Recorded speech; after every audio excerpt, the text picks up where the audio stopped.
Good morning, this is Hiro Matsuda, and what we're going to be doing today is more or less a follow-up of the air layering that we started about a year ago. This was my greedy air layering with multiple attempts at the same tree. Okay, I just did the first one, so I thinned it out. So if you look at how much I cut off, see, that's just off of that one pot. So when we do these, we need to thin it out because no matter how good the results, the new root will not support a massive top. So it's good to thin it out like this. So I'm gonna move over here to this other tree. See how thick that is? Same thing, we're gonna thin that out and see what happens. To see if this has been a success, you give it a little finger test, see if there's roots in there. It's not a perfect system, but I could feel that there is roots in the system. Okay, this is the most exciting part. I'm gonna cut these loose and to see if it made it. So I'll carefully cut this side off. Okay, one. So I have two of the tops cut off. And what we're gonna do is to open these up and to see how much root is in there. It looks very good. There's roots over here.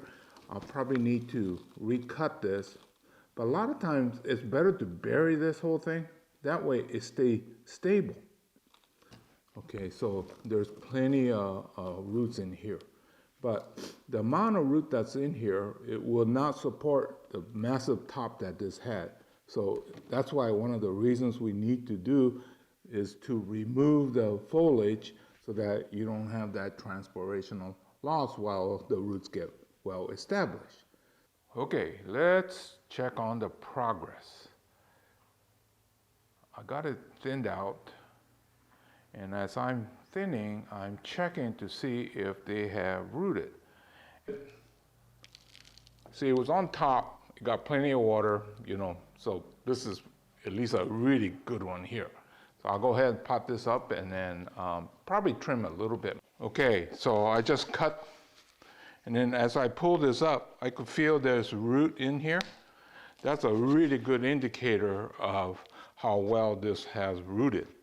That means that it's rooted in here and it went down. So I think this one is a really good.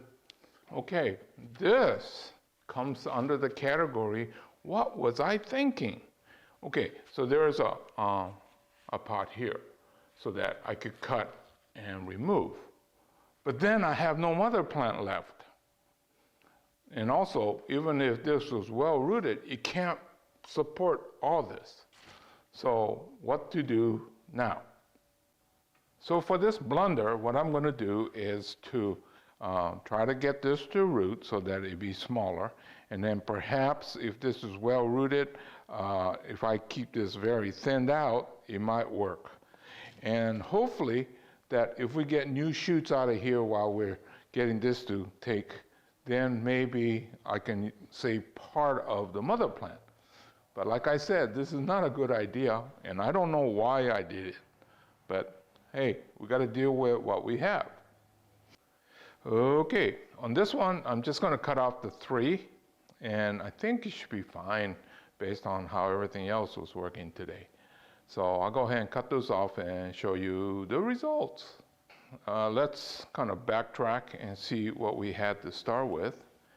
And now you see what we have, the new plants. Now these will take a number of years, 2 to 5 years before they become individually great trees. But when you have a situation where it got a little bit too big or you want to change, this is one good technique. This is Hiro Matsuda saying goodbye. Hope you enjoyed this chapter. I'll be making more.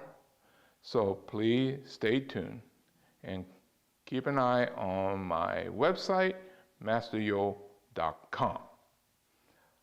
Goodbye, and I'll see you again real soon.